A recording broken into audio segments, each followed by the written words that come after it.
You're listening to Go with Jamarlin Martin. We have a go hard or go home approach as we talk to the leading tech leaders, politicians, and influencers. Let's go. We're in the Venice office of Google, and we have Bria Sullivan today. Welcome to the show, Bria. I'm happy to be here. I'm happy for you to join me here. Okay, so let's dive right into your story. You're from Killicow, Southern California. Walk us through, growing up, you get into engineering and you get to Google. Yeah, so I grew up in Chino Hills. It's about an hour outside of LA. And I grew up with mostly white people, mostly around white people.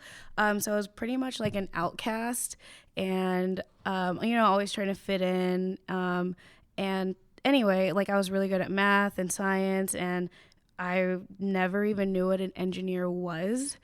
It wasn't until we had to like apply for college that I was like, okay, well, I don't want to be broke. And it was during the recession that I was applying to college. It was like in 2008. And I was like, I don't want to be like all my friends' parents who are like down and out and losing their homes and stuff. What can I do to get a job right out of college? And that will pay me a good amount of money. And it looked like engineering jobs were the top paid, and nuclear engineering was number one paid. And I was like, that sounds horrible. So I'm going to do the next one. It just said, and I was like, computer engineering, sure. And I just applied to colleges that way. And I still had no idea what it was until the first couple weeks. And I ended up falling in love with it. I learned that mobile apps is programming. Who knew?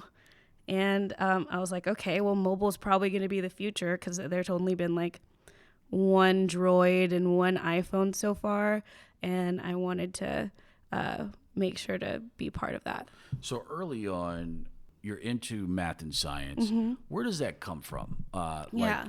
Who's kind of supporting that spark in your household or externally? It's weird because nobody really. Like my mom worked a lot, and my dad wasn't, like, he was there, but he wasn't like mentally there. They had no idea what I was doing. I just like really loved logic.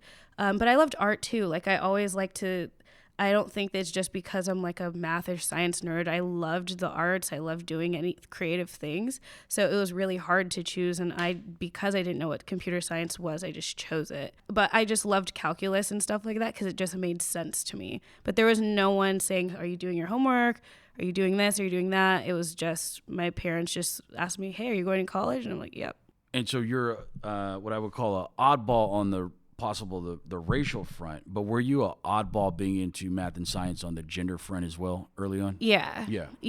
I was definitely one of the only girls who was really good at math. But I mean, most of the girls in school were really smart, like in high school were really smart, but I don't know why. It was just like English English and stuff didn't make sense to me, but math and physics, it was just super easy for some reason. And I was the only person really. Okay, got it. And then you go to college. Can you talk about that, and then applying to jobs after that? Yeah, so I went to Cal Poly San Luis Obispo, another like really white place. I think their town population is like 90% white. They're in my graduating class. I think there were 143 black people. Oh no, in the whole school was 143 black people out of 22,000. And anyway, like in college, since I didn't know anything about programming when I first got there, my first winter break, I just bought a book when Borders was closing. I bought all of the Android development books and just started teaching myself. And I launched my first app, and it flopped. It was horrible. And then the summer between my freshman and sophomore year is when I launched a good app, and it was really successful. Did you have a mentor, or is this just you? Just me. Trial and error. Yeah. Got it. Trial and error, just kicking it and watching like tech be this thing that everyone cared about. And but I wish I had mentors, because I probably would have not failed as many times. I mean, I love failing. I feel like failing is part of success, but it would have been nice to have some guidance for sure. Yeah. Okay, so you graduate. Yeah, I had interned at Microsoft a few times, and I made apps for wineries just to pay for getting through college. Walk us through your job search after graduation. Well, I had interned at Microsoft, and I didn't have good experiences, but I just wanted to have an offer coming out of it. So I just interviewed again right after my internship, and then I got an offer. And I had prepared to interview at all these really wonderful places that I really wanted to go to, like Google or like even a startup. But my younger sister ended up getting cancer, so I had to cancel all my interviews and just accepted an offer. So I didn't really have a job search. I tried, but as soon as I tried, then all that happened. So, yeah. Okay, and then when do you go back on the market? So I went back so I went straight to Microsoft, and it was not a good experience for the full year that I was there. It just wasn't so again, I go to Washington, Redmond, Washington. There aren't a lot of people who look like me there.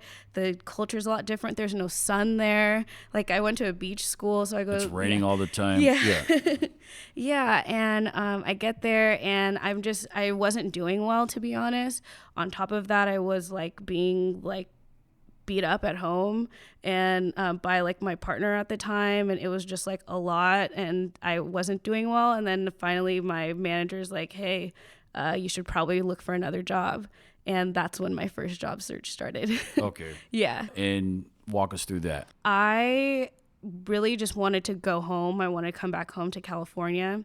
And right when I had reached my breaking point in Seattle, that's when a Google recruiter reached out to me. He was like, hey, you got through the interview process, but you never finished it.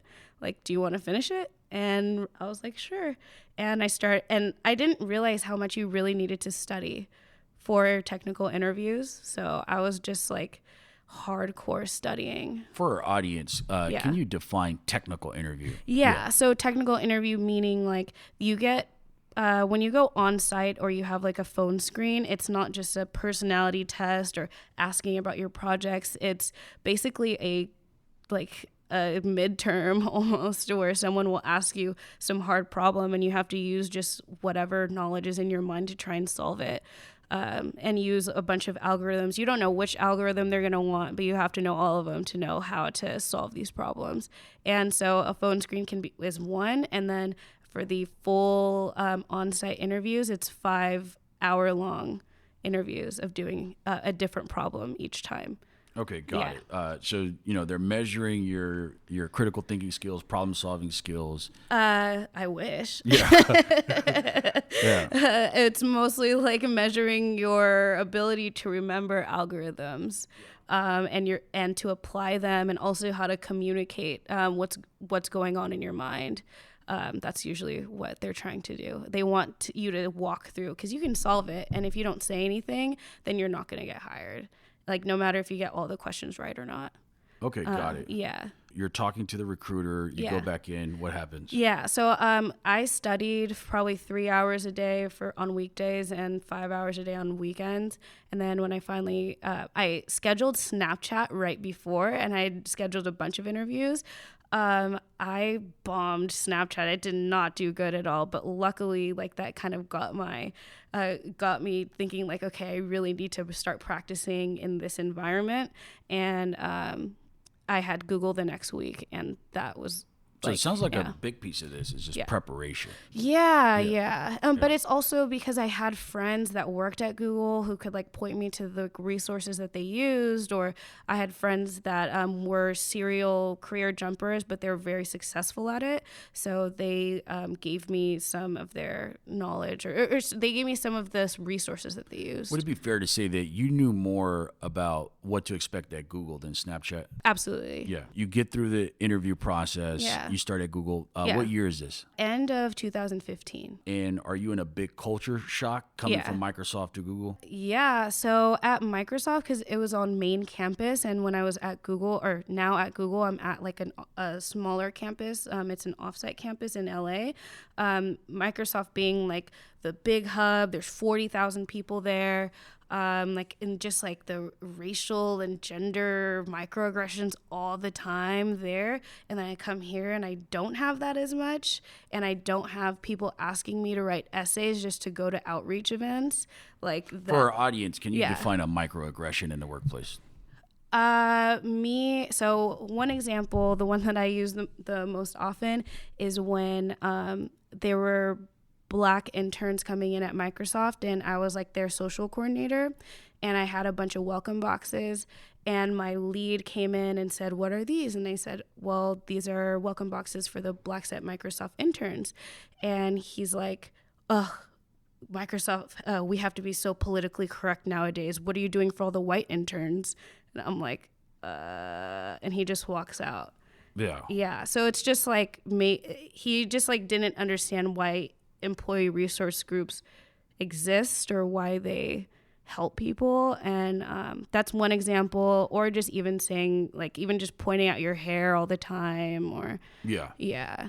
How frequent do you receive microaggressions here? Not very often, but specifically in my office. But I also am like, I do a lot of stuff, so I feel like people know not to do that. And we have a lot more training here and a lot more people, non people of color, who will check others for microaggressions. I want to share with you a great company called TopTal. That's TOPTAL. This is a company that I use if you're in the market for a freelancer, whether it's an engineer or a designer. This is one of the leading companies that's going to help you identify and hire top freelancing talent. You can go to moguldom.com/TopTal. You click on that link and register, and someone will get right back to you to get more information. Be sure to check out TopTal. You hear Black professionals in tech talk a bit about imposter syndrome. Mm-hmm. Did you face that starting here? Oh, yeah. I still go through it, but it's not until like I started like really doing well and seeing that I am doing better than the people that are deemed as really smart. That I was like, okay, maybe I do have a position here. But this is like within the past few months that I felt this. But every performance review, I'm like, oh my gosh, I'm gonna get needs improvement. Then all of a sudden, it's like, oh, you're doing really well. So can you define imposter syndrome for the audience? Yeah, imposter syndrome meaning like it's like this feeling like you cheated the system and you somehow got in and you're nowhere near as good as everyone else here. And, but you really are. Yeah, and it feels like someone's gonna figure you out at some point. And it still feels like that sometimes, especially outside of my team. But like in my own team, it is a lot better now. Are you familiar with a theory called stereotype threat? Yes, but I don't remember the exact definition. Okay, so stereotype threat is because there's low expectations, for example, using Black students in an academic setting, because the culture has low expectations for Black students, that filters in through the actual performance. Yeah, so I would say that affected me more when I was at Microsoft. Yeah. Because I felt that. Yeah. With my manager and my lead, like I felt they were signaling low expectations. Yeah. But here I had a manager that very much held everyone to a very high bar. What's an average day for you as an engineer? I know it's like as you could just me or as a typical engineer, because I'm you, different. For you, okay. Yeah. Well, I mean, I have to get up early because I like to get my outside of work stuff done. But it's usually like, I guess I'm being a little dramatic. The average day is pretty relaxed compared to any other profession that I've been in, where you just like, you come in, you figure out what you need to do for the day, and you just have to do it, and no one's really checking on you or anything, and you just have to maybe communicate what you're doing to others, but also like taking a lot of breaks to make sure that your brain is like working properly. So that's why we have like game rooms and stuff here. But me in particular, like because I have so many outside of work projects, my taking time away is working on my other projects, or at least like responding to email, or just making sure that I'm on track to achieve like the goals that I want outside of work. What specific products are you working on? Right now? Or apps, yeah. Yeah. So the apps I decided to take a break on mostly because I felt like they weren't leading me to where I feel like my soul wants me to go. Yeah. I don't feel like it spoke to like who I am. So it's like, yeah, I was able to use those things to help people because now I have those skills to help people. But I work on, I have a course right now for non-technical startup founders to help them hire technical talent better and also just how to navigate the tech space because they don't have the technical knowledge. Would this course be under Google or something outside of Google? Outside of Google, okay, got it. Yeah. I just wrapped up my Smithsonian project where we did a permanent installation for the African American Smithsonian.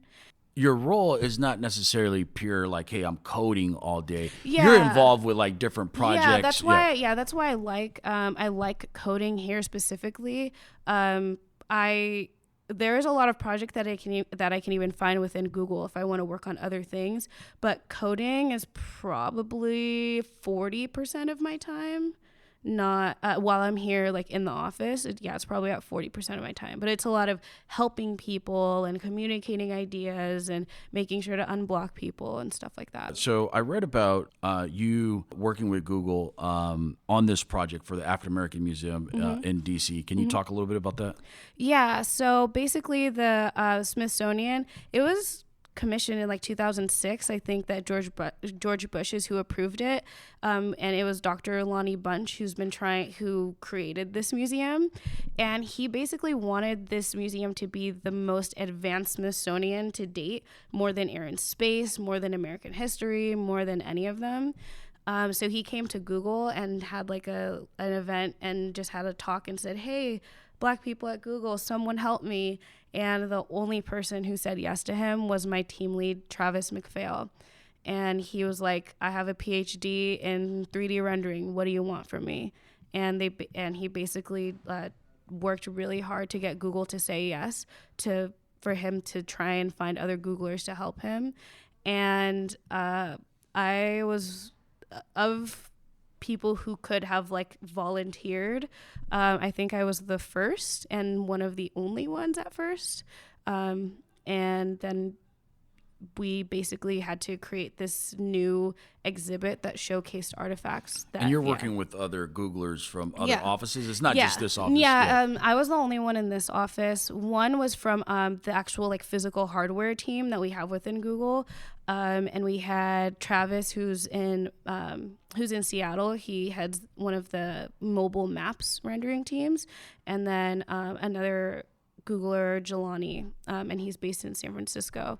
And those are all the engineers. So there was just 4 engineers working on it for like 2 years. So you mentioned you're working on courses for non-technical founders. Mm-hmm. What problem are you solving there? A lot of the non-technical founders that I work with the Neighborhood Start Fund that are from underrepresented neighborhoods around the U.S., a lot of the issues that they face because they aren't technical is not knowing how to hire technical talent. So they just hire whoever seems okay, and just to check a box. Yeah. And they just are like, hey, I need a website that does this, or I need a mobile app that does this, but nothing really specific, and they don't really know how to vet people. So they ended up wasting like a lot of their investments, or their investment money on that. And like they've all said like they wish that they knew how to vet people better and how to even communicate their ideas better to an engineer, because there's like and even manage engineers because they don't know, they're just like waiting for months. Like imagine wanting to create a product and it's like your entire life is riding on it and you don't hear about it. You don't know what's going on. Like, so it's trying to help them actually be a part of their product. Can you talk about how rigid some investors or programs are where, hey, we're not going to mess with you unless you have a technical co-founder?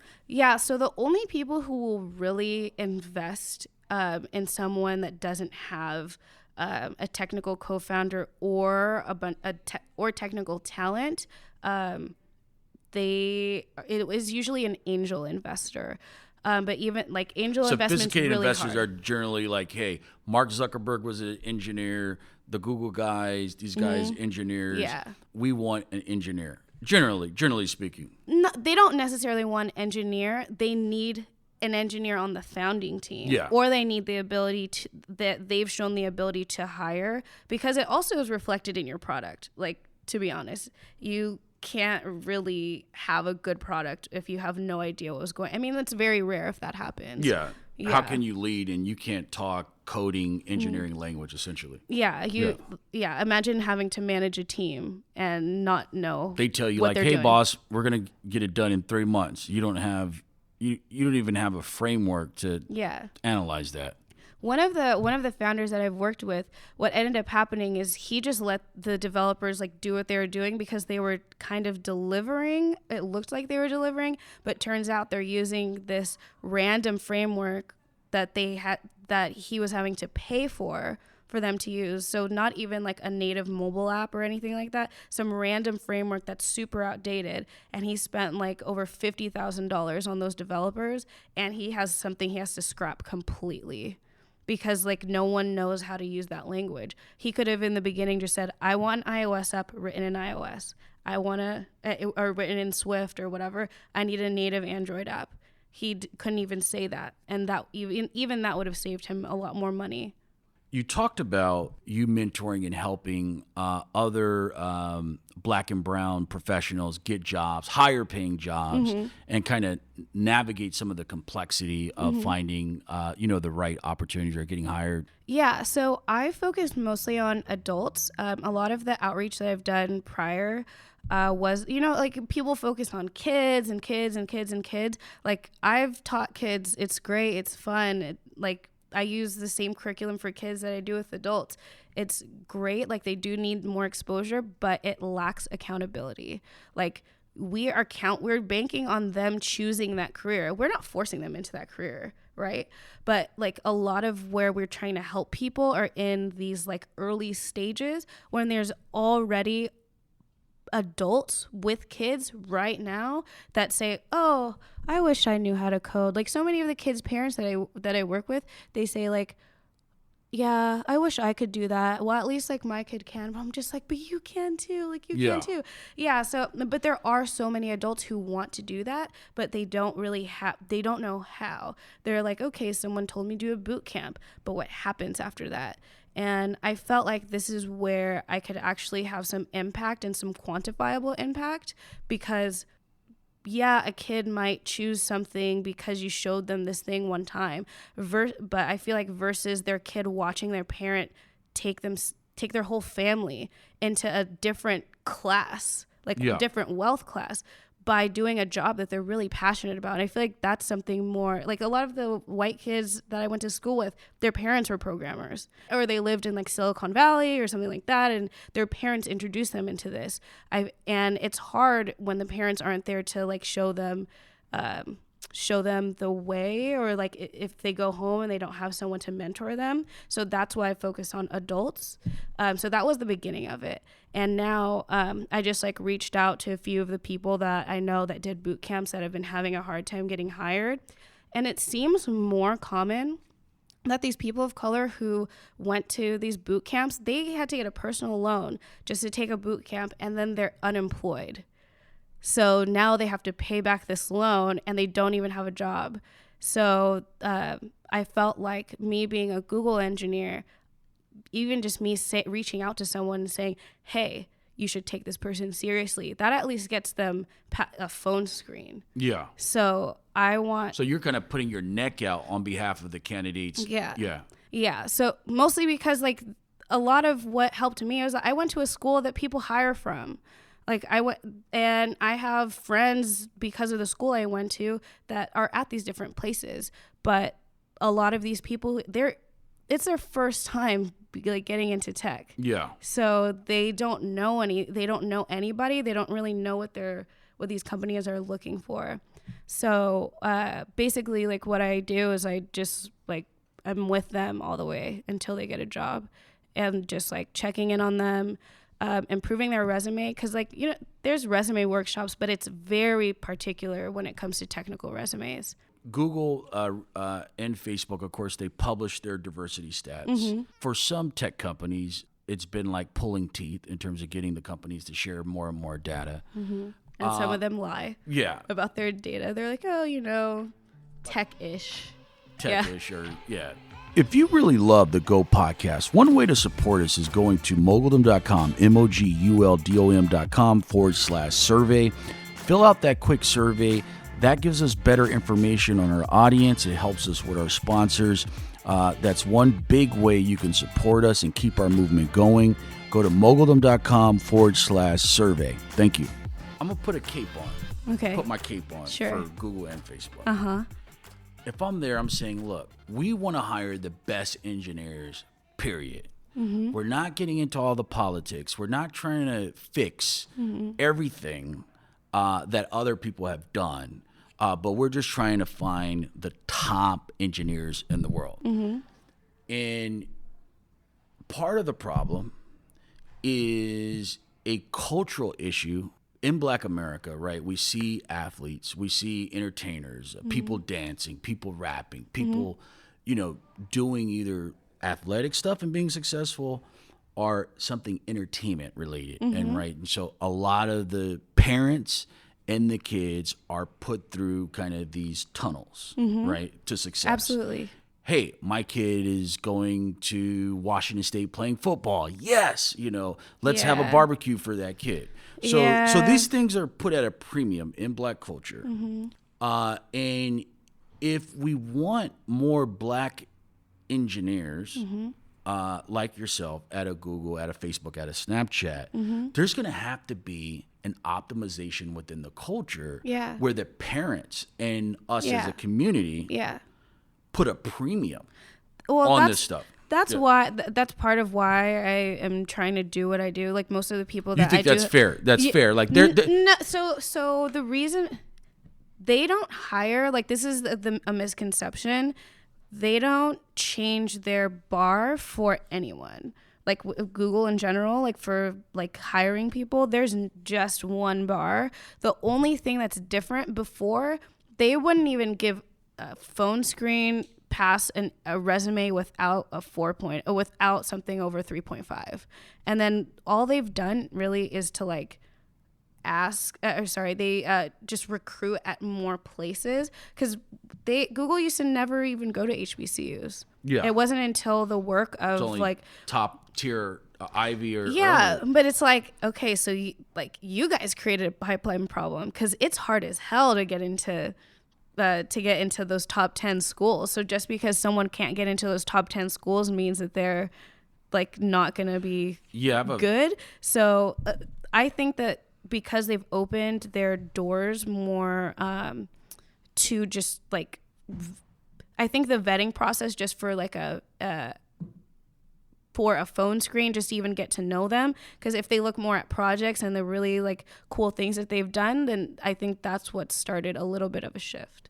So I have a story about kind of the elitism in recruiting at some of the top companies. My first job out of college was at McKinsey Co. I was a recruiting assistant. And my supervisor, her name was Penelope at the McKinsey office in Atlanta. And my job was to sort out kind of SAT scores, LSAT, GRE, and pair them with transcripts and kind of move folks over to a good batch. And so there was a white applicant from Kennesaw State University. He had a perfect score on his SAT. He had a 4.0, and I put him in the good batch. And Penelope threw his file in the trash. This is the white applicant. And here you have someone, of course you're equalizing everybody, because he's competing with everyone and he scores perfect on the SAT. He comes from Kennesaw State. Hey, it's not a well-known school, but hey, the SAT kind of backs up that this guy is extraordinary, right? And what she said was wrong school. And kind of that's kind of the dominant elite Silicon Valley recruiting posture, or it has been. But to your point, it's opening up a bit Yeah. in terms of, looking kind of more with a at broader more scope. school, like more schools or just like a wider variety of experience. That has started, but I think that there's a lot more that will help. Yeah, but also the bar for hiring someone that isn't out of school is extremely high. Like, I don't know if I could get back in if I had to leave. Yeah. Yeah. I mean, like, they have a policy where I can, but I mean, if I had to interview right now, I don't know if I could. So going back to this point where, when you look at all these voices and they're banging against Google, they're banging against Facebook, they're banging against the big venture capital firms, like this system, they're banging against Google, they're banging against Facebook, they're banging against the VC firms. And they're like, hey, you guys are the problem. You guys need to change. This system needs to change. But do you hear voices within our community, the Black community, strong voices saying, look, yeah, there's some things that Google and Facebook and big tech can change, but there's not enough energy over things that we can control in terms of saying that we need to reprogram and optimize the culture and get more Brias than want to be LeBron James. Nothing against LeBron, he's great, but I'm just saying that we are overweight sports and entertainment, and we are underweight tech, engineering, math, and science, and the global economy is optimizing for math, science, tech, and so Facebook and Google can't fix how we raise our kids or what we promote or what we value, right? Yeah. Do you believe we need more of that? I mean, it's both. It's both. Because I do think that there are a lot of Black and brown people that are getting overlooked that are qualified to be at a lot of these companies, and I think that's one part of it. It's not like they reached the end of their rope. They've done all that they can, because I don't believe that they've done all that they can.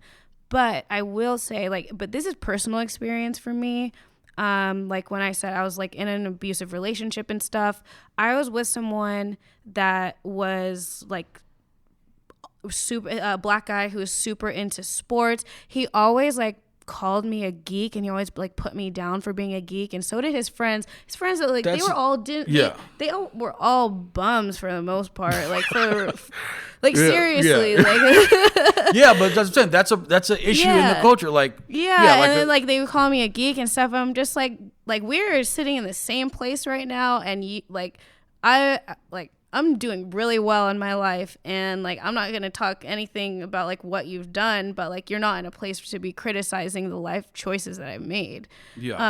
So it was weird, and it's especially weird like talking to people who are saying like, oh yeah, I can't wait to have kids so I can raise a good basketball player, football player, or baseball player, or something like that.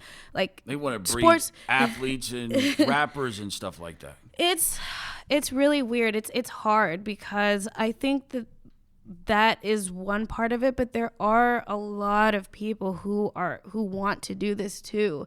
Like there are a lot of people who do glorify those things because they do see past all of the like hood dreams or whatever. 'Cause, like the reason why I do what I do with helping people is because I feel like we focus a lot on these like pipeline hood dreams, these like 1 in a million dreams that happens. Because like with basketball, the chance of like if you fall along the way, are you gonna be okay a little bit? Not really, but at least like lotto tickets.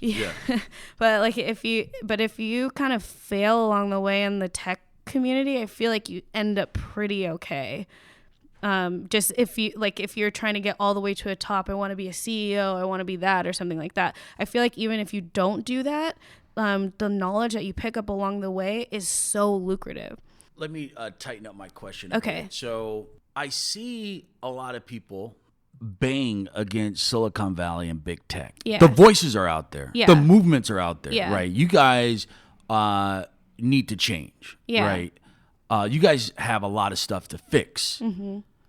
But I do not see kind of, you mentioned that, hey, there's two sides to the problem, but both are serious. It's so much easier to bang against Twitter, Facebook, Silicon Valley, VCs, than to look introspectively at our community and say, regardless of what has happened before, regardless of how that happened, what can we do today to optimize our culture? I think it's hard because I do have a community of people who are really passionate about this and who like Black people who are really passionate about like making this community a lot better and like to focus more on that. But then yes, there is this whole thing where we're not focusing on these STEM jobs. Like, this is a very unpopular opinion. A lot of people don't agree with me, but I think it's just the engineer in me or whatever. But STEM has been changed to STEAM to be including the arts. Like, the arts are great, but the arts are something that people are already choosing. But I think that we need to start glorifying this lifestyle because it is a very stable lifestyle. Because not everybody is an entrepreneur, just the same way not everybody is like a professional basketball player or a rapper or a successful rapper or at that. But I think everyone has the capacity to learn how to code. We all have computers. Your phone is a computer. There's apps for learning how to code. Like, I just feel like it's a no-brainer to at least like have the knowledge, because even the knowledge with a non-tech field, everything's going to be tech enabled at some point. So having that knowledge on top of like a really strong art skill is beneficial. So, yeah. And even like, I mean, there's a bunch of engineers who play basketball, and then like if they eventually there's going to need to be like some robotics and stuff to help basketball players. Who's going to make that? Probably someone whoever's successful at that is probably good at both. So after the Cambridge Analytica scandal involving Facebook, and there's a lot of pressure on Facebook, and one of the things that Facebook was attacked by the Congressional Black Caucus was their diversity problem. And some of the members of the caucus were saying, we're tired of waiting. We're tired of waiting for Silicon Valley to make major improvements around diversity. And so Sheryl Sandberg meets with the Congressional Black Caucus while they're under a lot of pressure, of course, with the Cambridge Analytica Russia investigation. Sheryl Sandberg is quoted in the media as saying, we're going to hire an African-American to the board. Does that make you feel a certain way? Let's say Sheryl Sandberg, she's getting pressure. There's a lot of political heat, and she says, we're going to hire an African-American to the board. And then she later hires Kenneth Chenault, former CEO of Amex. Does it make you feel a certain way? I think a lot of the decisions made in Silicon Valley are cop-outs. I feel like they're patches to a real solution. Trump, he's been at speeches and he goes, look at my African-American over there. Yeah. Look at my African-American. I just felt like the way it comes across. It's like, look at our residential Black. Yeah, it's like, man, we're going to hire an African-American so you guys could shut up. It's just, it seems like they just fumble at almost everything related to PR in terms of Facebook. This is my problem. I feel like they hire the whitest Black candidate. They hire someone who's exactly like them, but Black. Let's talk about that. Yeah. I'm glad you brought that up, because when you look at a lot of the Black people that Silicon Valley, they love, right? The ones that they hire, you probably want to hire someone who can help you with PR. Right, give you some good PR, possibly check the box on the gender front and the race front. But at the end of the day, in terms of whether it's real change, is this person going to push real change? Is it just Silicon Valley Clarence Thomas, meaning that Clarence Thomas would be to the right of a lot of white racists, right?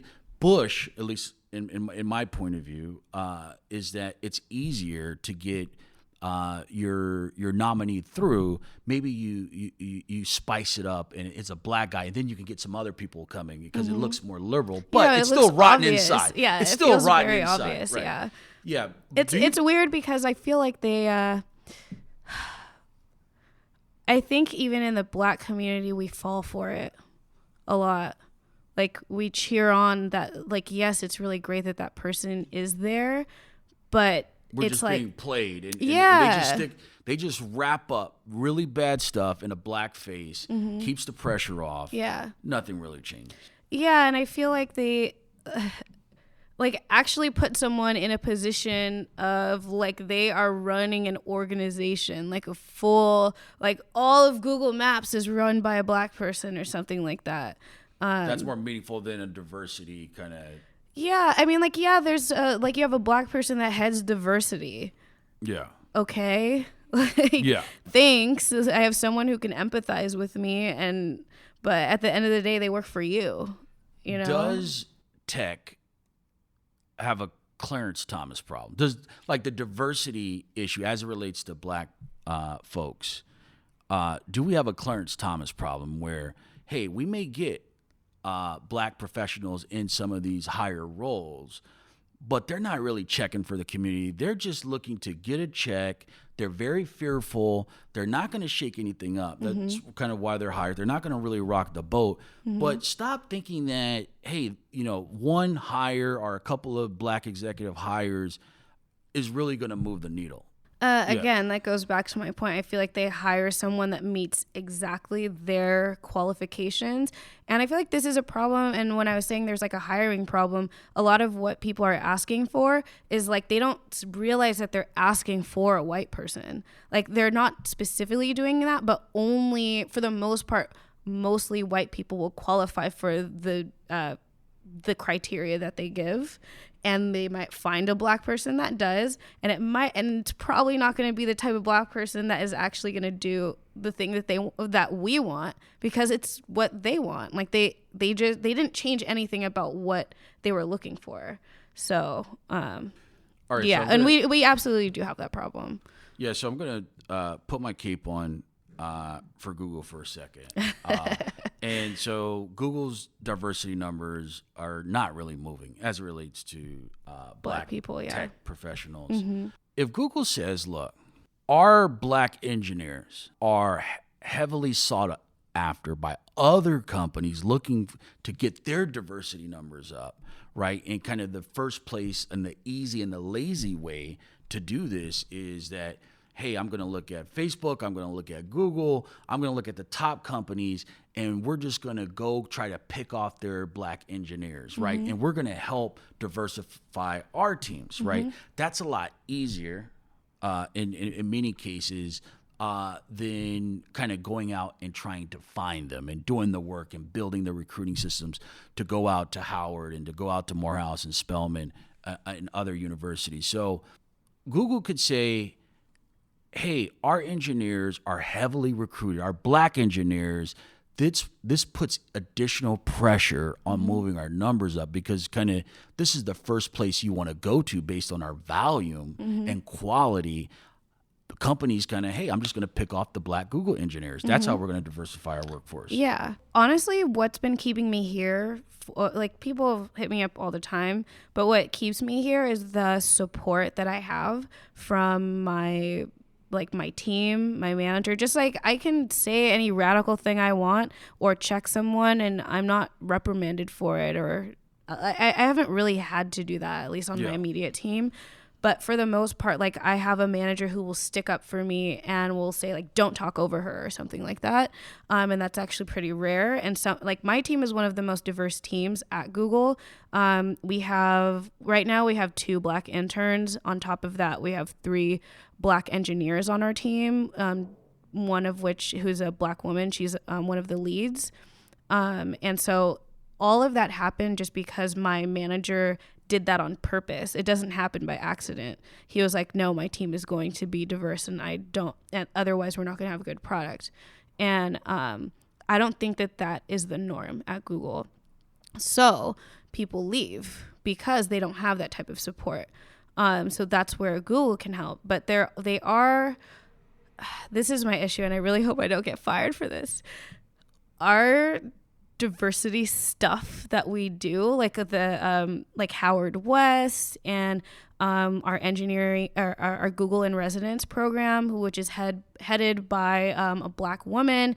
Their team is so understaffed and underfunded, basically. Like they have to just figure out how to do amazing things with not that much money. I mean, it's decent. It's more than probably any other company is going to give them, but it's not something I think that they take that serious. So that's why it's a little bit harder, because they are heavily, like, we get a lot of engineers from those schools now that we weren't getting before, at least for interns, and it's starting to get better. Do you see any kind of common themes with some of the Black engineers that you've befriended here, and possibly at other Google offices? They leave. Why do they leave? Is there any kind of theme that you're seeing, pattern? Usually a manager that doesn't fight for them. When you say a manager is not fighting for them, give me some examples. Your manager matters a lot when you're getting promoted. So when your manager isn't like fighting for you, or if they're not absolutely determined to give you, if they're not dedicated to your success at Google, that probably is something.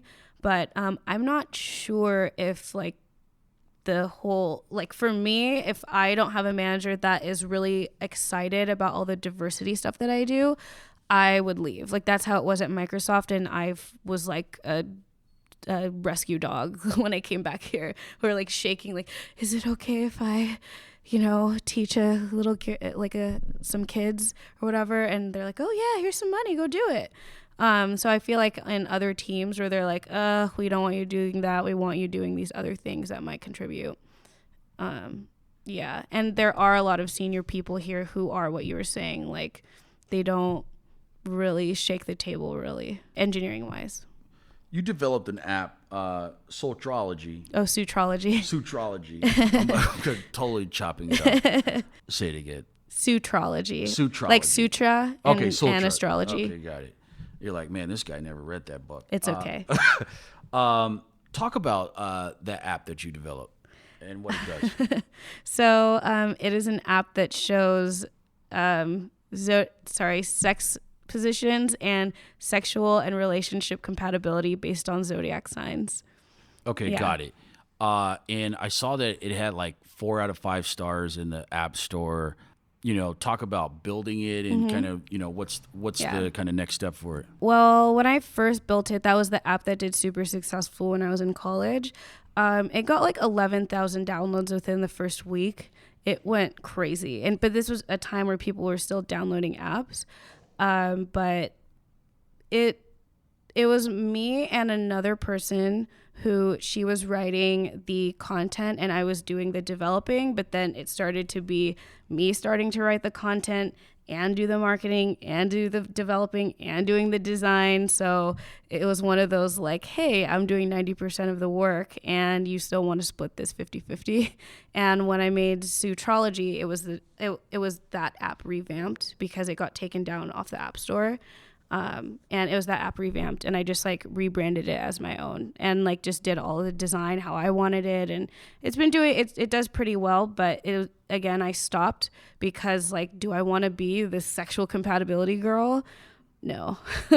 That's not what I want my mark to be on the world. And but professionally, it really helped in your development, right? You just kind of put it got me hired. Yeah. It gets me hired wherever I want because it has downloads. I know how to talk product. I know how to like communicate these things. Behind it as well. It has reviews, so it got me interviews. So that's what I'm thankful for it for. It helped me get to where I am, for sure.